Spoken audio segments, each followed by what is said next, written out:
Konbanwa. I'm Captain Warlock, and with me on today's program is freelance journalist Mr. Mark Albert. Konbanwa. Mr. Albert has recently returned from a 2.5-year stay in Kyoto, Japan.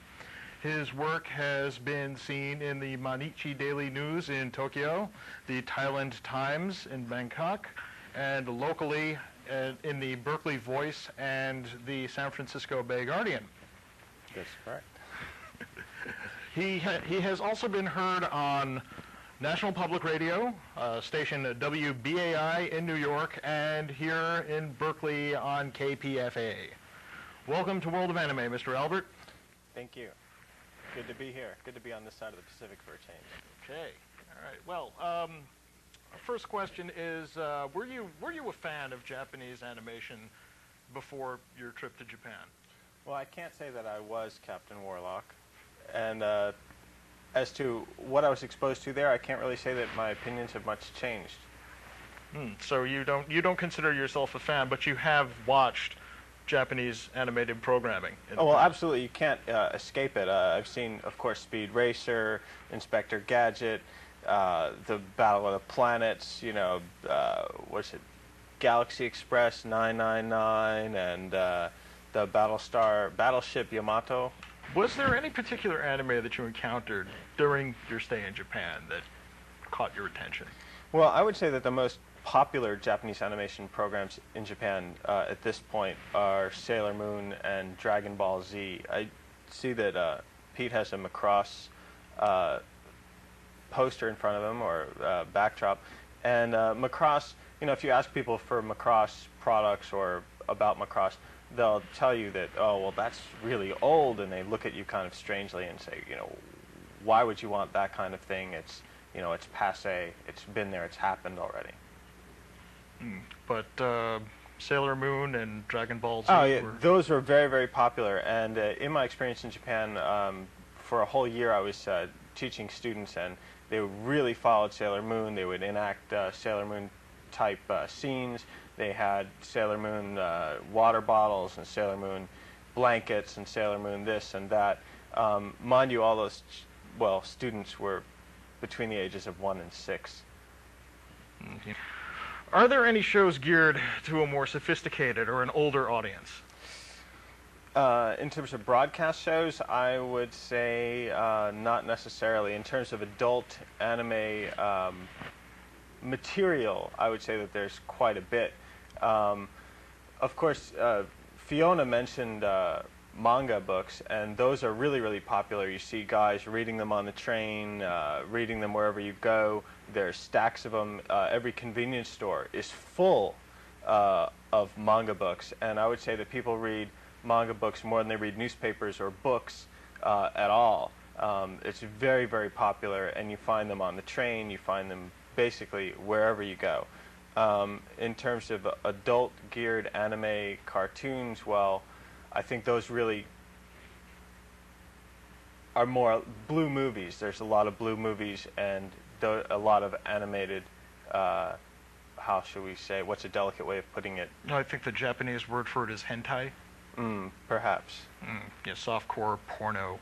Yeah, and I wouldn't even say it was softcore. Of course, I've never actually seen any of these shows, so you just see the covers of the videos in the stores, and literally half of any video store in Japan is going to be, pornographic movies, and maybe a quarter of those are going to be animated. Okay, so manga is in, pornographic anime is in, but broadcast anime is out for adults. So do adults get their anime fix at the local cinema? Do they go to animated feature films? Well, the only animated feature film that was widely shown when I was in the 2.5 years that I was there was the Doraemon, which is like a cat. It's sort of a Felix the Cat ripoff. Instead of pulling things out of his pocket, he pulls it out of his bag, or I guess think Felix, it's the other way around. Whatever. If adults don't go to the movies and they don't watch the TV shows, how pervasive is anime in Japan? Well, you have to imagine that, or you have to realize that people in Japan are really busy. People are working a lot more hours than they are here. They have a lot less money to kind of throw around. People are busy having families and making the rent and having their, quote, hobbies, which can involve, English conversation or cooking shows or whatever.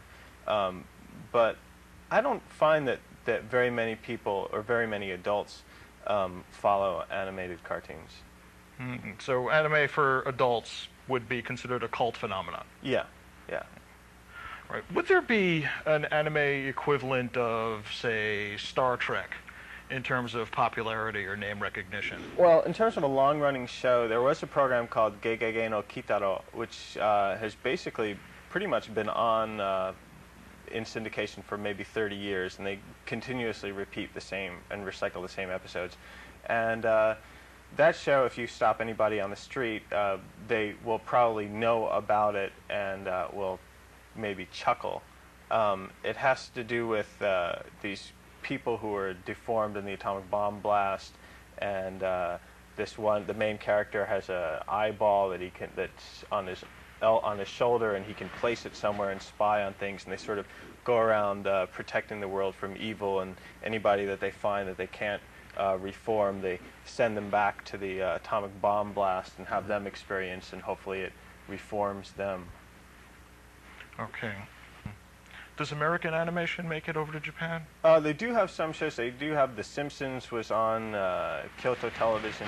However, it was dubbed, like most American shows over there are dubbed.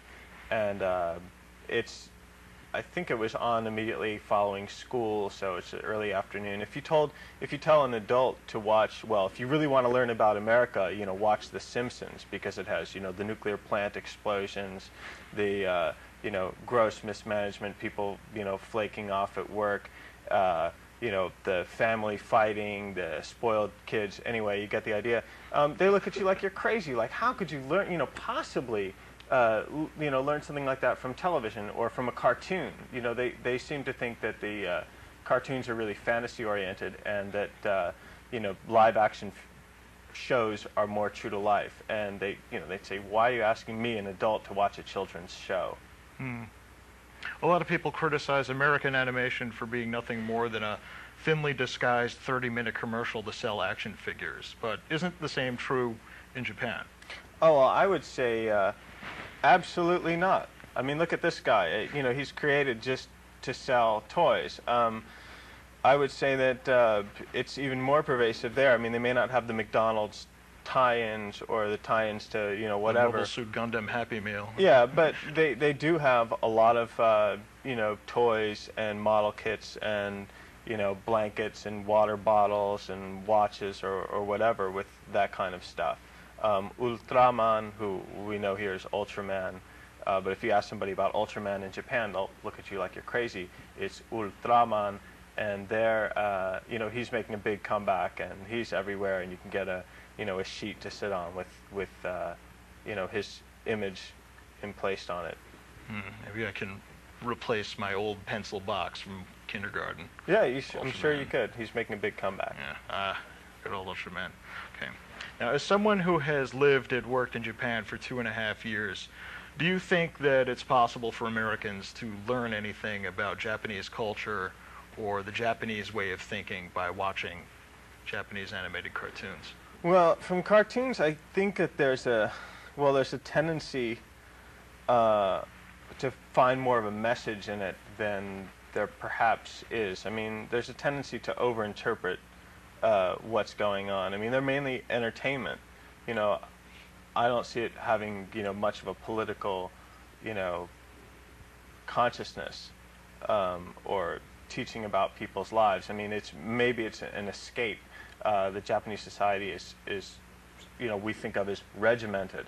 However, if you look at what you're expected to do here as a member of society, it's very similar. I mean, you may not have to wear a uniform or a suit or a tie to work every day.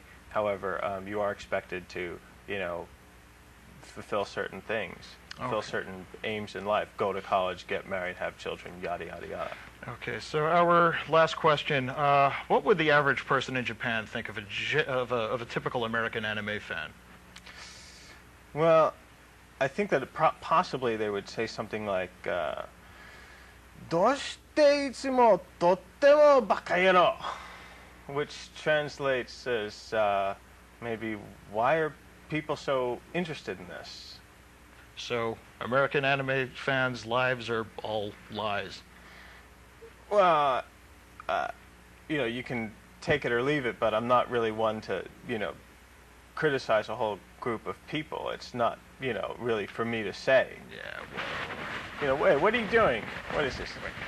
Oh, yeah? What the hell is going on here? Hey,